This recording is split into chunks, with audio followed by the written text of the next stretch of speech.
We are now joined by the winner of today's inaugural NASCAR Craftsman Truck Series race here at Lime Rock Park, and that's Corey Heim, driver the number 11 Tricon Garage Toyota. If you have a question for Corey, please raise your hand, and we will get a mic to you. And we just ask that if you do have questions that you move to this side of the room so we can get a mic to you, please. Okay, we'll start here with Phil. Hi, I'm Phil Alloway from Front Stretch. Corey, you've had a wild season this year with dominant races, and this might have been the most dominant of all. Was it just how in the world were you able to just run away from everyone like this? It seemed like you were in a league of your own. Yeah, I feel like it starts with the preparation side of things leading up to the race. We didn't really know exactly how to prepare for this race. Never had been here before as an organization or even as a series, if I'm not mistaken. So to kind of predict what setup we need to bring and get it as close as we did from the start of practice was a big head start for us personally. I think a lot of guys were adjusting pretty heavily from the beginning of practice, and we didn't necessarily have to do that. So that was a good head start for us. And then just on my side, just trying to do all the necessary research I could to familiarize myself with this place. And luckily, Toyota did have a scan of the track from the Lexus side of things, so being able to make laps as realistic as we could possibly predict it would be, and then get the setup as close as we did, was definitely important. So very thankful for Toyota, of course, and Trek on Garage, and Safe Flight.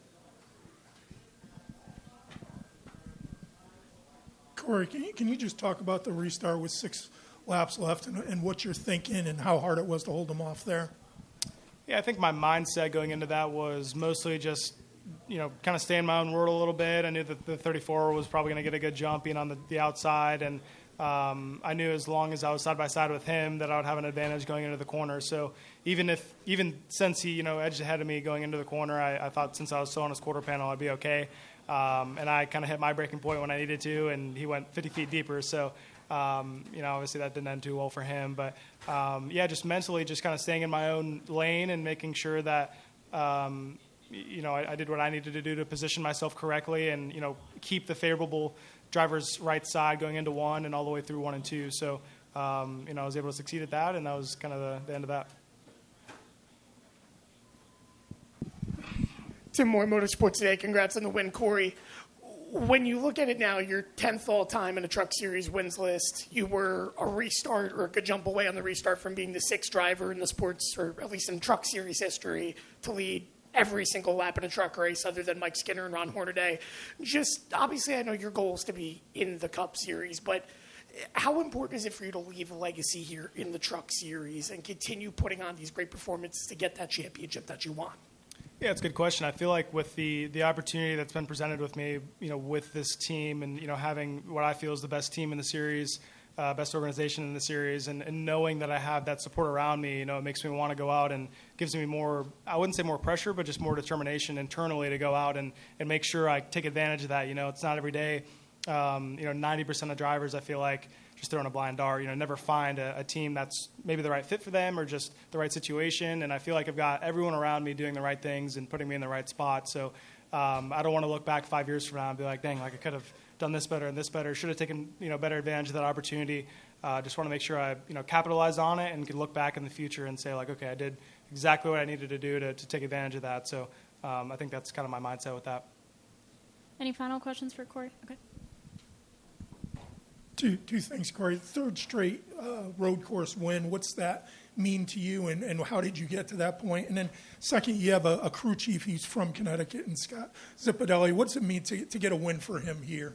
Yeah, it's awesome for Scott. He's he's had a great time. He had a lot of friends come out to this race, and to see them all really happy with our performance, of course, and taking victory lane pictures with them was really cool. So you can just tell by talking to him that this one kind of meant a little bit more to him. So I would say that kind of added a little bit more motivation for me to just go out and make sure we got this one. We've had a lot of races this year that have sort of gotten away from us, but you just keep layering the things that mean a lot, and it meant a lot to him for sure. So Scott's an awesome dude, and it's really cool to see that pay off for him. But regarding the 3 straight road course wins, I feel like we've bettered our program consistently with in every aspect, really, including the road courses.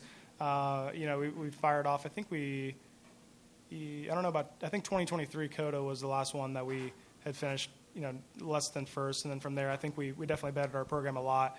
They're able to take advantage of driver feedback a lot, and I feel like we've been moving, trending in the right direction every single time. So it's cool to see that. Of course, we had won the last two, but I feel like we're consistently still getting better beyond that. So no one's happy with just being okay and lucking into a win or something like that. It's kind of about just keeping that progress going. Corey, Riley Klein, Lakeville Journal. We're the local newspaper here, and this is a big event for a small town. I'm curious how your experience has been here in Lakeville, Connecticut at Lime Rock Park.